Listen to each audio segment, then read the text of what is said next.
दोस्तों, आज हम बात कर रहे हैं तुर्की में तख्त पलट की कोशिश के आरोपी अमेरिका में रहने वाली मौलवी फतेहुल्लाह गुलेन का 83 वर्ष के आयु में निधन हो गया। जी हाँ दोस्तों, तुर्की के राष्ट्रपति एर्दोगान के पूर्व सहयोगी गुलेन पर 2016 में एक असफल तख्त पलट की साजिश रचने के आरोप लगाया गया था और वो निर्वासन में भी रहे। तुर्की के मुस्लिम नेता फतेहुल्लाह गुलेन, जिनके बारे में ओंकारा का कहना है कि 2016 में एक असफल तख्त पलट के पीछे उनका हाथ था, अमेरिका में निधन हो गया है। तुर्की मीडिया और गुलेन से जुड़ी एक वेबसाइट ने ये जानकारी दी।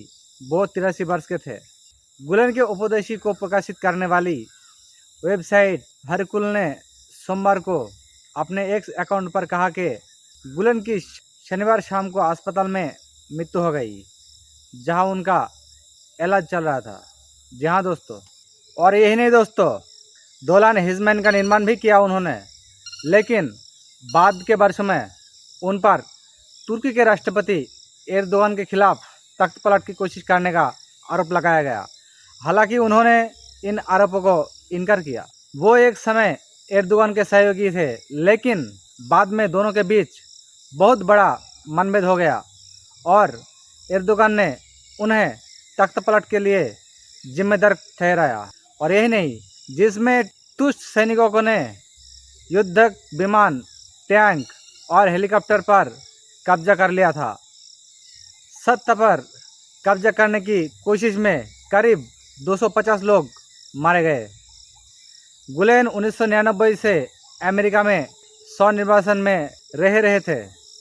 अपने समर्थकों के बीच होट जेएफटी या सामान्य शिक्षक के रूप में प्रसिद्ध गुलेन का जन्म 1941 में तुर्की प्रांत एरजुरम के एक गांव में हुआ था।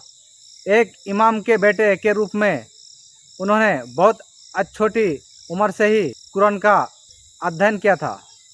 जी हाँ दोस्तों, 1959 में गुलेन को उत्तर पश्चिमी शहर एडिर्ने की एक मस्जिद में विद्वान नियुक्त किया गया और 1960 के दशक में पश्चिमी प्रांत एंजमीर में एक विद्वान के रूप में प्रसिद्ध हुए, जहां उन्होंने छात्रावास स्थापित किए और उपदेश देने के लिए चाय की दुकानों में जाते रहे। इन छात्रगृहों ने एक ऐसी नेटवर्क की शुरुआत की जो आगामी दशक में शिक्षा व्यवस्था, मीडिया और राज्य स्थापना के माध्यम से फैल गया, जिससे उनके समर्थकों को व्यापक प्रभाव प्राप्त हुआ।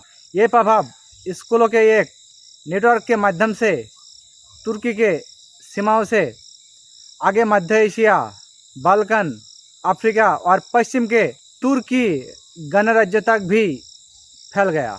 दरअसल दोस्तों, गुलेन एर्दोगान और उनकी पार्टी के करीबी सहयोगी रहे, लेकिन उनके संबंधों में तनाव दिसंबर 2013 में तब तक बढ़ गया जब एर्दोगान के करीबी मंत्रियों और अधिकारियों के खिलाफ भ्रष्टाचार के जांच सामने आई।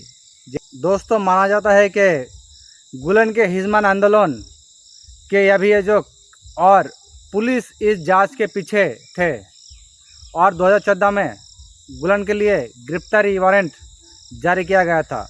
तख्त पलट की कोशिश के 2 साल बाद उनके आंदोलन के आतंकवादी समूह घोषित कर दिया गया। गुलेन पर तख्त पलट के साजिश रचने का आरोप भी लगाया गया। तब से गुलेन के आंदोलन को तुर्की में व्यवस्थित रूप से खत्म कर दिया गया और अंतर्राष्ट्रीय स्तर पर इसका प्रभाव कम हो गया। एर्दोगान ने गुलेन के नेटवर्क को देशद्रोही और कैंसर की तरह बताया और वादा किया कि वो जहां भी हैं उन्हें जड़ से उखाड़ फेंकेंगे। उनसे जुड़े सैकड़ों स्कूल, कंपनियां, मीडिया आउटलेट और एसोसिएशन बंद कर दिया गए और उनकी संपत्ति एर्दोगान सरकार द्वारा जब्त कर ली गई। दोस्तों, गुलेन तुर्की में एक अलग थलग व्यक्ति बन गए। एर्दोगान के समर्थक द्वारा उनकी निंदा की गई तथा विपक्ष ने भी उनसे दूरी बना ली, क्योंकि विपक्ष का मानना था कि उनका नेटवर्क गणतंत्र की धर्मनिरपेक्ष नींव को कमजोर करने के लिए दशकों से षड्यंत्र कर रहा है। यही दावा कर रहे थे वो लोग। और यही नहीं दोस्तों, गुलन ने तख्त पलट की कोशिश की, कड़ी शब्दों में निंदा की।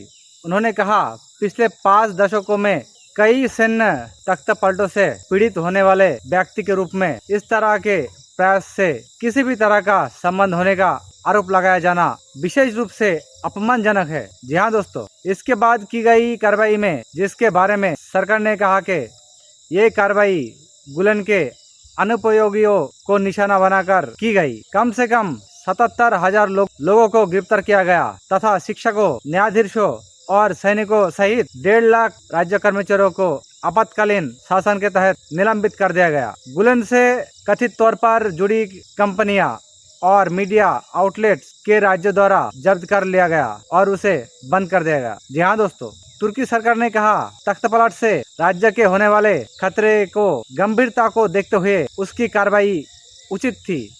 गुलेन इलाज के लिए अमेरिका गए थे, लेकिन तुर्की में आपराधिक जांच का सामना करने के कारण वो वही रुक गए। जी हाँ दोस्तों, उनका लंबे समय से उन्हें अमेरिका से वापस लाने की मांग कर रहा था। जी हाँ दोस्तों, दरअसल दोस्तों आपको बताते हैं कि पेंसिल्वेनिया के पोकोनो पर्वतों में अपने गेटेड परिसर में बोलते हुए गुलेन ने 2017 में रॉयटर्स समाचार के एजेंसी को दिए साक्षात्कार में कहा था कि प्रत्यर्पण से बचने के लिए अमेरिका से भागने की उनकी कोई योजना नहीं है। और यही गुलन का अब 83 साल की उम्र में निधन हो गया। दोस्तों, चैनल में नए हो तो चैनल को प्लीज़ सब्सक्राइब कर दीजिएगा। अगर हो सके तो वीडियो को एक लाइक कर दीजिएगा, ताकि इस चैनल थोड़ा आगे बढ़े और देश की जनता के लिए एक नया आवाज़ बन के उभर सके। वीडियो देखने के लिए धन्यवाद।